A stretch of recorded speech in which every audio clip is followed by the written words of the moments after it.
నమస్తే, welcome to whistle. ఇటీవల భారత్ పాకిస్తాన్ మధ్య ఉద్రిక్తతల విషయంలో చైనా కీలక పాత్ర పోషించిందన్న చైనా విదేశాంగ మంత్రి వాంగ్ యీ వ్యాఖ్యలు దౌత్య వర్గాల్లో చర్చనీయాంశంగా మారాయి. బీజింగ్లో జరిగిన international situation and China foreign relations సింపోజియంలో మాట్లాడిన వాంగ్ యీ ఈ ఏడాది భారత్ పాక్ మధ్య ఉద్రిక్తలను బీజింగ్ మధ్యవర్తిత్వం చేసి తగ్గించింది అని పేర్కొన్నారు. ఈ వ్యాఖ్యలు న్యూఢిల్లీ అధికారిక వైఖరికి పూర్తి విరుద్ధంగా ఉన్నాయి. మే నెల ఘర్షణ వాస్తవ నేపథ్యం మే 7న పహల్గామ్ ఉగ్రదాడికి ప్రతీకారంగా భారత్ పాకిస్తాన్లోని ఉగ్రవాద మౌలిక సదుపాయాలపై సైనిక దాడులు చేపట్టింది. దీనికి ప్రతిగా రెండు దేశాల మధ్య కొన్ని రోజుల పాటు తీవ్ర ఉద్రిక్త పరిస్థితులు నెలకొన్నాయి.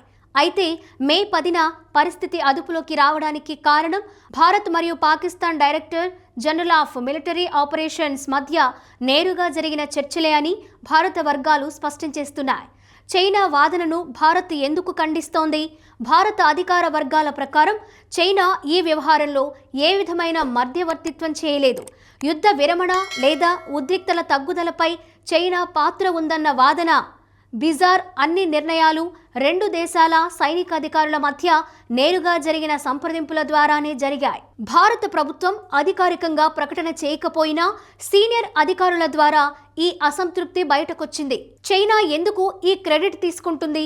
రాజకీయ విశ్లేషకుల అభిప్రాయం ప్రకారం ప్రపంచ స్థాయిలో శాంతి దౌత్యవేత్తగా తనను తాను ప్రదర్శించుకోవడం, అమెరికా అధ్యక్షుడు డొనాల్డ్ ట్రంప్ గతంలో భారత్ పాక్ మధ్య తానే మధ్యవర్తిత్వం చేశానని చేసిన వ్యాఖ్యలను పోలిన వ్యూహం దక్షిణాసియాలో చైనా ప్రభావాన్ని పెంచే ప్రయత్నం. అయితే భారత్ ఇప్పటికే ట్రంప్ వ్యాఖ్యలను కూడా ఖండించిన విషయం తెలిసిందే. దౌత్యపరమైన సందేశం ఏంటి? ఈ పరిణామాలు ఒక విషయాన్ని స్పష్టం చేస్తున్నాయి.